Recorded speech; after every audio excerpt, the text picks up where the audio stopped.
علامہ صاحب مرزا چڈو نے مفتی طارق مسعود کو مناظرے کی دعوت دی ہے، تو اس حوالے سے آپ کیا فرماتے ہیں؟ دیکھیں، انجینئر مرزا محمد علی المعروف مرزا چڈو، اس کو جتنے چھتر پڑے ہیں، جتنی لانتیں پڑی ہیں، تو اس کے فالورز نے بھی ظاہری بات اس کو اکسایا ہوگا کہ بھائی مرزا غلام قادیانی کی طرح تو کھڈڑی میں گھسا رہتا ہے، تو باہر نکل۔ لوگ جو ہمیں جوتے مارتے ہیں وہ کہتے ہیں کہ تو اپنے گرو گھنٹال کو باہر نکالتے، تو اب اس نے ایک جو ہمارا گمان ہے وہ اس نے ایک شرارت سوچی۔ اس نے اب دیکھیں اصولاً کیا ہونا چاہیے وہ میں ابھی آپ کو بتاتا ہوں، لیکن اس نے کیا کیا،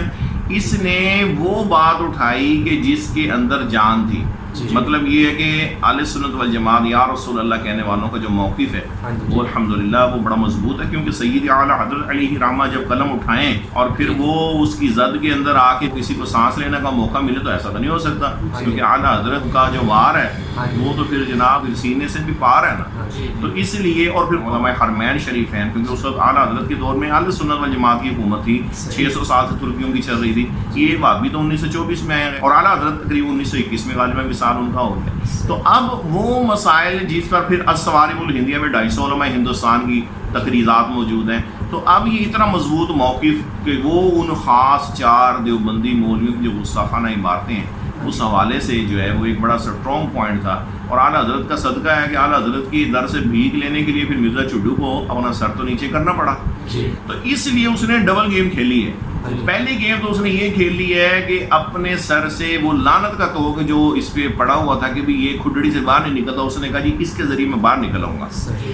دوسرا اس کو اندازہ تھا کہ دیوبندی حضرات سنیوں کے ساتھ اس موضوع پہ بات کرنے کے لیے تیار نہیں ہوتے، کیونکہ ان کو پتہ ہوتا ہے کہ وہ تو چھپاتے ہیں ان چیزوں کو، کہ ہمارے مولویوں نے شان رسالت میں، شان الہی عز و جل میں اتنی گستاخیاں کی ہیں اور ہمارا اصل اختلاف بھی انہی عبارات کی بنا پہ ہے، تو ہم اس کو ہائی لائٹ اگر کریں گے تو ایکسپوز ہو جائیں گے لوگوں کے درمیان، لوگ ہمیں جوتے ماریں گے کہ یار تم ایسے مولویوں کے پیچھے چلتے جنہوں نے یہ کتابوں میں لکھا اور آج تو تم ان کتابوں کو چھاپ بھی رہے ہو۔ لہٰذا اس نے کہا کہ بھی اس موضوع پر دیوبندیوں کو اٹھاؤ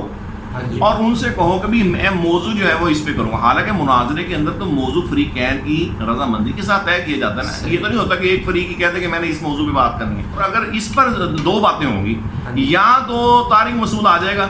یا نہیں آئے گا، اور زیادہ چانس یہ ہے کہ وہ نہیں آئے گا، کیونکہ اگر آئے گا تو وہ لازمی بات ہے کہ اہل سنت کا موقف مضبوط ہو جائے گا، کہ اہل سنت کا جو موقف تھا وہ بالکل اپنی جگہ پہ درست تھا، تو طارق مسعود آ کے اپنی دیوبندی ضروریت کو جو ہے وہ دھول چٹانے کی کوشش نہیں کرے گا، کیونکہ اس کے پسے جو چڈو ہے اس کا تو کام ہی ہے نا کہ نقلیں مار کے اس نے دلائل اکٹھے کرنے ہوتے ہیں۔ اب وہ اعلیٰ حضرت کے در کی بھیک لے کے تو وہ ظاہر ہے کہ وہ مقابلہ کرے گا،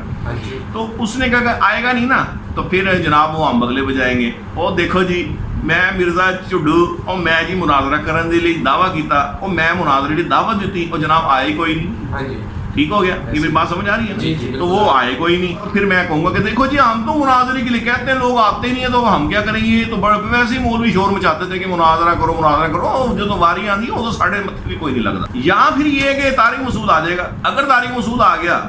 تو پھر لازمی بات ہے کہ موقف تو اہل سنت کا مضبوط ہے نا، تو میں انہی کی آڑ میں جو ہے وہ پھر بغلے بجا دوں گا، میں کہوں گا دیکھو جی مجھے کہتے تھے مناظرہ کرو، کیا نا،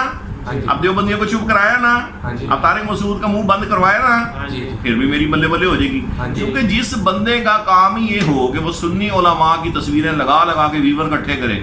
تو وہ آج اعلیٰ حضرت کے در کی بھیک لے کے اگر وہ اپنے آپ کے نمبر بڑھانے کی کوشش کرے تو اس میں بڑی بات کیا ہے؟ حالانکہ حصولاً حقیقت میں ہونا کیا چاہیے تھا؟ ہونا یہ چاہیے تھا کہ بھئی تو ہر طبقے کے افراد کو ٹارگٹ کرتا ہے اور ہر طبقے کا فرد تیرے سے بات کرنے کے لیے تیار ہے، تو بھائی جو ایلیگیشن تیرے ذمہ لگی ہوئی ہے،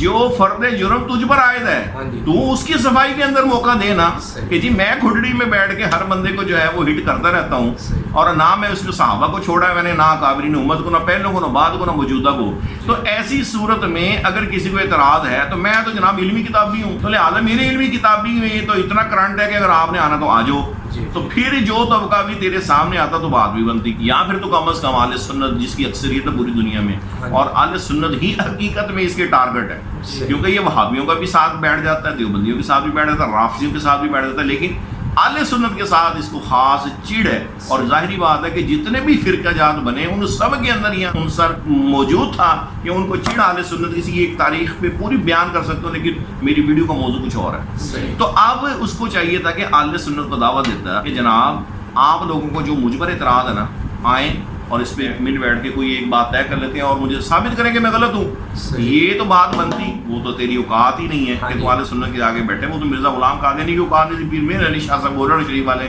جب آئے تھے تو وہ اندر سے نکلا ہی کوئی نہیں تھا، لیکن چلو کم از کم تو کسی دیوبندی وہابی کو بٹھا لیتا، تو کسی اور کو بٹھا لیتا کہ یہ میں نے ٹارگٹ کیا ہے تو اس پہ تم میرے ساتھ بات کر لو، میری بات تو بالکل درست ہے، لیکن اس نے یہ سارا کام نہیں کیا، کیوں؟ کیونکہ اس کو پتا تھا کہ چھتر بڑے پڑھنے ہیں، اور نہ وہ جس طرح کہہ رہا تھا نا کہ ہم کہتے ہیں کہ طارق مسعود نہیں آئے گا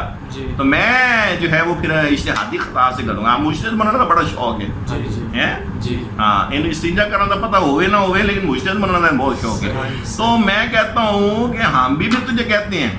پتر تو ہمارے سنی علماء سے کسی کو بلا، تو مفتی راشد محمود رضوی صاحب دامت برکاتہم العالیہ ان کو بلا لے، ڈاکٹر آصف اشرف جلالی صاحب تو خیر بہت بڑی ایک ہستی ہیں، تو مفتی علی نواز صاحب کو بلا لے، اور چل تو مجھ جیسے گناہ گار کو بلا لے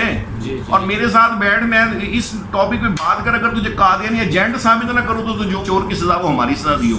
لیکن یہ کبھی بھی نہیں بیٹھے گا، کیوں کہ اس کو پتا ہے کہ لتر بڑے پڑھنے ہیں مجھے، تو اس لیے اس نے یہ کارڈ کھیلا ہے، تو اب آپ کو پتہ چلا کہ اس کے کارڈ کھیلنے میں مقاصد کیا ہے، دونوں طرف سے بغلے بجانے کا موقع بھی ملے گا، اور سنیوں کی کتابیں اپنے حق میں استعمال کر کے اور سنیوں سے بچتے ہوئے دیوبندیوں کے ساتھ کر کے وہ ساروں کو ان میں لقمہ ڈالے گا، یہ ہوتا میرے تو جو ہے لعنت تو بلاؤ، تو سر یہ ہے شر انگیز شرارت شیطانیت جو اس کی ہے، تو میں سمجھتا ہوں کہ اگر ایسا نہیں ہے ہماری بات غلط ہے تو ایک بار پہ چیلنج دے سنیوں میں سے کسی کو کہ جی فرد جرم آپ نے مجھ پہ عائد کی ہوئی ہے، تو 100 جوڑ سے تو تیرے مفتی علی نواز صاحب نے جو ہے ہائی لائٹ کیے ہیں، اور انشاءاللہ اب یہ 200 کی طرف جا رہے ہیں، ادھر تو روک سے ہی میں نے لگ رہا ہے یہ 1000 تک جان گے انشاءاللہ، ہاں تو یہ تو انہی کو بلا لیں کہ بھائی یہ جو تم نے جھوٹ لگا رکھی ہے، میں تو جھوٹ بولتے نہیں، آؤ میرے سامنے، اسی لیے تو ہم کہتے ہیں مرزا ایک چڈو ہے جو مسلمانوں کو خودو لگانے کے لیے بیٹھے ہوئے ہیں۔